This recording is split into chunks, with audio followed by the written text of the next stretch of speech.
Tingnan nyo ang laki talaga ng difference pag gumagamit kayo ng fill light katulad nito kesa pag wala. Patayin natin. O diba? Maganda tong nabili kong mini camera light sa TNW kasi meron na rin siyang kasamang tripod.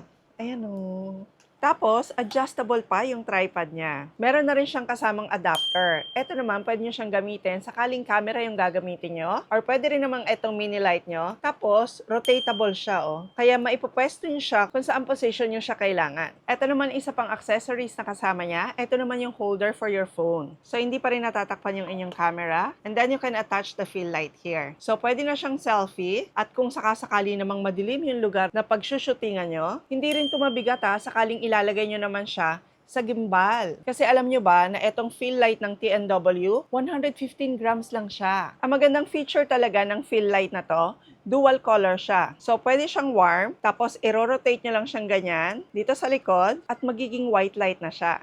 126 LED beads na rin ang meron siya. Kaya maganda talaga yung liwanag niya, lalo na sa madilim na lugar. At tingnan nyo, bukod sa pagiging fill light, pwede rin siya maging blinker. Dito lang yung pinipindot sa on and off niya. So, pwede naka-steady at pwedeng blinking. Kaya pwede nyo rin itong gamitin sakaling nasa kalsada kayo, nasiraan, o kaya sa mga campers, diba? Pwede rin to. At ang maganda pa, magnet nga pala yung likuran niya. Kaya pwede nyo siyang ilagay sa mga metal surfaces. Then 2.5 hours lang na charging, up to 90 minutes nyo na siyang magagamit for the maximum brightness, and up to 8 hours naman pag naka-low light siya. Hindi lang para sa video filming, kasi pwede nyo rin itong magamit for photography, live selling, even sa mga product shoots, pwede din. Or kahit pa nga emergency light na dala nyo.